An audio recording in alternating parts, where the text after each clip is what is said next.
부모입니다. 그 한마디로 평생 연락 없던 사람이 내가 남긴 재산을 가져갈 수 있다면 여러분은 납득되나요?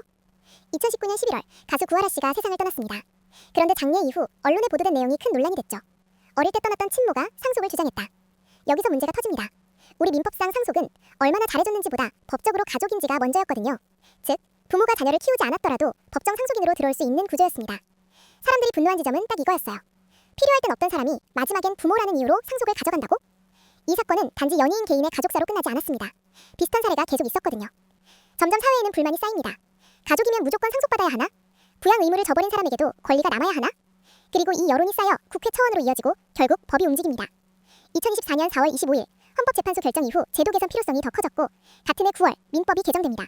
그리고 마침내 2026년 1월 1일부터 시행되는 제도가 생겼습니다. 이게 흔히 말하는 구하라법, 정식으로는 상속권 상실선고 제도입니다. 핵심은 이겁니다. 부모라도 자녀에게 해야 할 최소한의 의무를 중대하게 저버렸다면 상속권을 잃을 수 있다. 그럼 어떤 경우에 상속권을 잃을 수 있을까요? 첫 번째, 미성년 자녀에 대한 부양 의무를 중대하게 위반한 경우. 쉽게 말해 키워야 할 때 버려놓고 책임을 방기했던 경우가 여기에 들어갈 수 있습니다.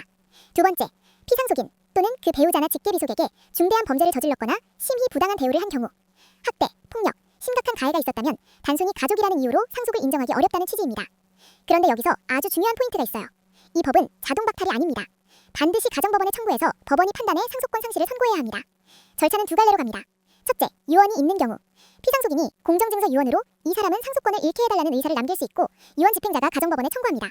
둘째, 유언이 없는 경우. 남은 공동상속인, 예를 들어 형제자매 등이 가정법원에 청구할 수 있습니다. 여기엔 기한도 있어요. 상속인이 됐다는 사실을 안 날부터 6개월 이내. 즉, 감정적으로만 주장하는 게 아니라 법원에 자료를 내고 중대하게 부양 의무를 위반했는지 재판으로 따지는 구조입니다. 구하라법은 복수가 아니라 책임을 법으로 묻는 장치입니다. 부모라는 호칭 하나만으로 권리만 자동으로 따라오던 구조에서 권리에는 책임이 따라야 한다. 이 원칙을 상속에도 넣은 거죠. 마지막으로 이 말은 꼭 하고 싶습니다. 이 법이 생겼다고 해서 모든 사례가 다 자동으로 해결되는 건 아닙니다. 입증이 필요하고 법원의 판단을 받아야 합니다.